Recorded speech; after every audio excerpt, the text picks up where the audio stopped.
Hey there. It's nighttime right now in Cairo, so good evening.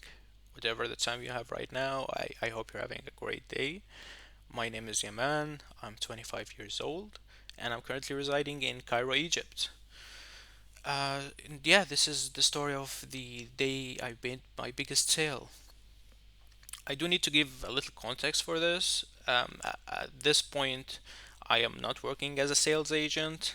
I'm not taking any calls for that matter. I'm working as a login administrator for AT&T sites within Teleperformance at Cairo specifically. So most of the work that I do is either back office work or desk work. I'm not really taking any calls or making any sales. However, at that point, we had just expanded and opened our sixth line of business with AT&T, which was our B2B or business to business sales department. And yeah, we had a team of about 20 folks. They had just started working a couple of weeks ago, and we weren't doing too hot. The contract we had with AT&T demanded high numbers, and we were barely scratching the surface, so we were way off. We weren't even close to achieving what they requested. And obviously, in order for us to keep that specific line of business, we had to achieve what they wanted, or else they would just take it off. So it was a do or die situation. Anyways, the person managing uh, the B2B line of business was a dear friend of mine. We used to log in together back in the day. We worked together for quite a while, and we had a pretty good relationship going. So I was helping him basically listening to calls. We would try to identify some issues, work on our value propositions, maybe have a better opening, use some keywords that might drive more sales, all of that good stuff. And at one point, while I was working with him, one of our agents called to us and he had a call with this girl. I think her name was Stephanie. And Stephanie was running a small business. A small business. I mean, she had a couple of hundred employees, so no, it's not small, but by big scale, it is small. And our agent was doing a pretty good job convincing her, trying to sell her, but she didn't want to switch over because our pricing wasn't as good. Uh, I think she was with T-Mobile, maybe Verizon. I'm not quite sure, but one of our competitors, and they gave her a better deal. So she doesn't want to pay more. She's worried about her finances, and she doesn't want to pay more. So we try to help him within the call. We try to emphasize on value and so on. She doesn't nudge. She doesn't want to change. She wants a better deal, or she's not nudging. So at this point, my friend looks at me and he's like, "Why don't you take over the call?" And the reason he says that is because back in the day when we were logging in, I used to work as a customer sales and service agent, and this was my first job in sales. And I didn't realize how much money you could make from sales until I worked in sales. It was pretty awesome. I mean, uh, I really liked it. I made a lot of money from it. I would sometimes make two salaries, one from sales, one from my main salary.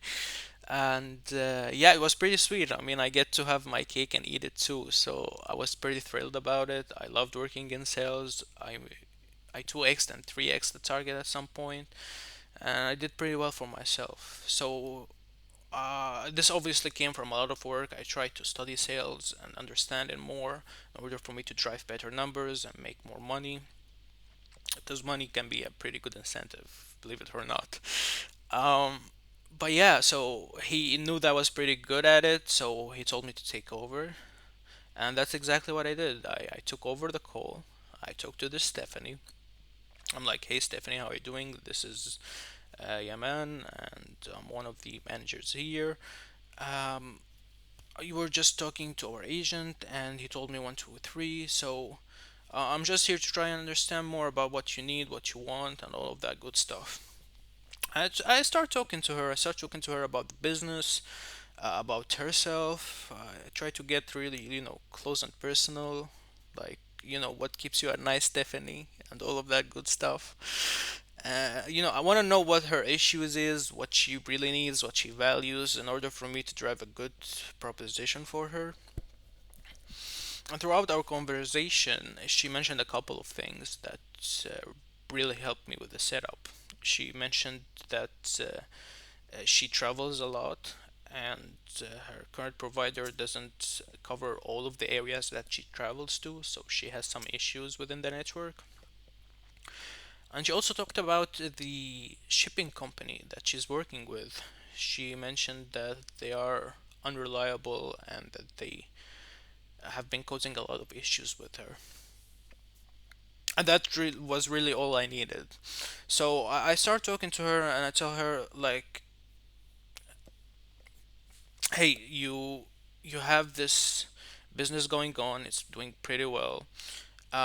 But I think the main issue over here is you're thinking from a consumer standpoint when it comes to this. I mean, you're looking at me or our agent just trying to sell you something, which is pretty fair. I mean, obviously we're running a business, we're trying to make sales, but you should be really looking into this from a business standpoint.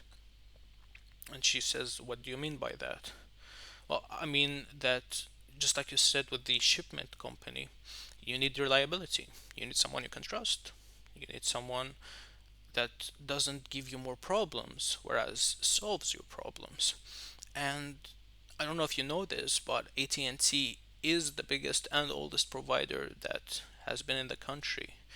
I mean, for God's sake, our what do you call it? Our management, our first manager was Alexander Graham Bell, who is the person who invented the telephone. So we go pretty way back, you know. We have all of the coverage. We have all of the reliability, and I start pitching the value proposition, and I start to make her see us as, you know, our saviors, because we will solve her all of her issue. We will solve all of her issues. I'm sorry, I can't speak anymore. And obviously, I was able to do that through the rapport that I was building with her. We talked on the phone for a long time.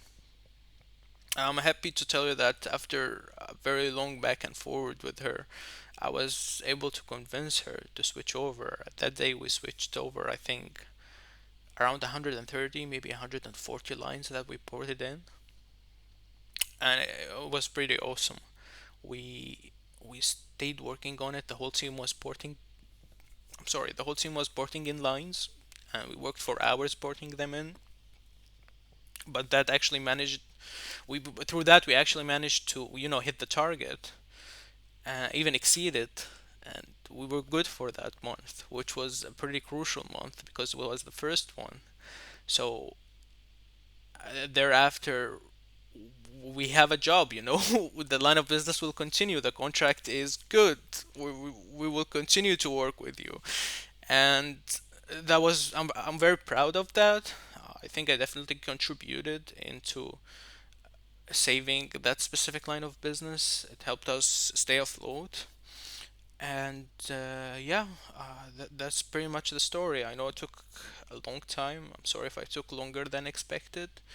But yeah, it was a pleasure. Thank you for your time and for your consideration. And have a lovely day.